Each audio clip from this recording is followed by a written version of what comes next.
മക്കളെ, welcome back to Race Education. അപ്പോൾ നമ്മൾ ഇന്ന് സംസാരിക്കാൻ പോകുന്നത് എങ്ങനെ സോഷ്യൽ സയൻസ് എഫക്റ്റീവായി പഠിക്കാമെന്നാണ്. നമ്മൾ സോഷ്യൽ സയൻസ് എന്ന് പറയുന്ന സബ്ജക്റ്റിനെ കുറിച്ച് കേൾക്കുമ്പോൾ നമ്മൾ ഒരുപാട് കാര്യങ്ങൾ കേൾക്കാറുണ്ട് അല്ലേ? ചില ആൾക്കാർ പറയും, ഇത് ഭയങ്കര ടഫാണ് പഠിക്കാൻ, മാർക്ക് കിട്ടാൻ ഭയങ്കര പാടാണെന്ന്. അതേസമയം ചിലർ പറയും, ഇതൊക്കെ സിമ്പിൾ അല്ലേ, നമുക്ക് പെട്ടെന്ന് മാർക്കൊക്കെ വാങ്ങിക്കാൻ പറ്റുന്നു. പക്ഷേ എനിക്ക് നിങ്ങളോട് പറയേണ്ട കാര്യം എന്ന് പറഞ്ഞാൽ, നമ്മൾ ഇത് പ്രോപ്പറായി അതിൻ്റെ രീതിയിൽ പഠിച്ചില്ലെങ്കിൽ നമുക്ക് വലിയൊരു പണി തരുന്ന സബ്ജക്റ്റ് ആയിരിക്കും സോഷ്യൽ എന്ന് പറയുമ്പോൾ. എന്നാൽ സോഷ്യൽ നമ്മൾ പഠിക്കേണ്ട പോലെ പഠിച്ചു കഴിഞ്ഞാൽ തീർച്ചയായും എല്ലാവർക്കും ഫുൾ മാർക്ക് മേടിക്കാൻ പറ്റുന്ന ഒരു സബ്ജക്റ്റ് കൂടിയാണ്. അപ്പോൾ ആ ഫുൾ മാർക്ക് മേടിക്കാൻ വേണ്ടി നിങ്ങൾ എന്തൊക്കെ കാര്യങ്ങളാണ് ശ്രദ്ധിക്കേണ്ടതെന്നാണ് നമ്മൾ ഈ വീഡിയോയിൽ ചർച്ച ചെയ്യാൻ പോകുന്നത്. ഇതിൽ നിങ്ങൾ ആദ്യം ചെയ്യേണ്ട കാര്യം എന്ന് പറയുമ്പോൾ, നിങ്ങളുടെ ടെക്സ്റ്റ് ബുക്കിനെ നിങ്ങൾ നിങ്ങളുടെ ഏറ്റവും നല്ല സുഹൃത്തായി മാറ്റണം. നിങ്ങൾക്ക് പറ്റുവാണെങ്കിൽ ഡെയിലി നിങ്ങൾ ടെക്സ്റ്റ് ബുക്ക് വായിക്കാൻ ശ്രമിക്കുക. അതൊരിക്കലും പോസിബിൾ ആവില്ല എന്ന് എനിക്കറിയാം. അതുകൊണ്ട് തന്നെ നിങ്ങൾ എന്ത് ചെയ്യുക, നിങ്ങൾ ആഴ്ചയിൽ പറ്റുവാണെങ്കിൽ ഒരു 3 ദിവസമെങ്കിലും 3-4 ദിവസമെങ്കിലും സോഷ്യലിലെ ടെക്സ്റ്റ് വായിക്കാൻ ശ്രമിക്കുക.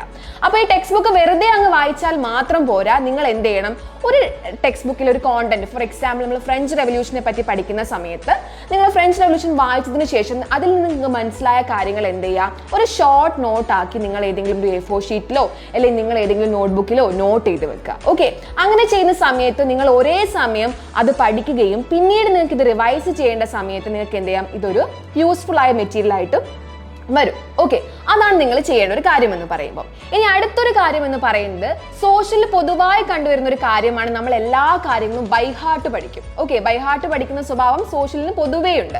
ആ സ്വഭാവം നിങ്ങൾ എന്ത് ചെയ്യുക, ഉപേക്ഷിക്കണം. അതിനു പകരം നിങ്ങൾ എന്ത് ചെയ്യുക, കാര്യങ്ങൾ മനസ്സിലാക്കി പഠിക്കാൻ ശ്രമിക്കുക. ഇങ്ങനെയൊക്കെ ചെയ്യുന്ന സമയത്ത് എന്ത് ചെയ്യും, നിങ്ങൾക്ക് ആ കോണ്ടന്റ് പഠിച്ച കാര്യങ്ങൾ മറന്നു പോവില്ല. എപ്പോഴും സോഷ്യൽ നമുക്ക് കാണുന്നുണ്ട്, അതായത് നമ്മൾ പഠിക്കുന്നു, കുറച്ച് ദിവസം കഴിഞ്ഞ് നമ്മൾ ഓർക്കില്ല. അതൊക്കെ തന്നെ നമുക്ക് എന്താണ്, ഈ ഒരു പാറ്റേൺ ഫോളോ ചെയ്യാത്തത് കൊണ്ടാണ് നമ്മൾ ആ തരത്തിലുള്ള പ്രശ്നങ്ങളൊക്കെ തന്നെ നേരിടുന്നത്. അടുത്തൊരു കാര്യം എന്ന് പറയുമ്പോൾ, സോഷ്യൽ നമ്മൾ കൂടുതലായും പഠിക്കുന്ന കാര്യങ്ങൾ എന്താണ്, നമ്മൾ മനുഷ്യരെ പറ്റി, നമ്മുടെ സൊസൈറ്റീനെ പറ്റി, നമ്മുടെ ചരിത്രത്തെ പറ്റി, അങ്ങനെ നമുക്ക് ചുറ്റുപാടുള്ള കാര്യത്തെക്കുറിച്ചാണ് നമ്മൾ സോഷ്യൽ കൂടുതലായും പഠിക്കുന്നത്.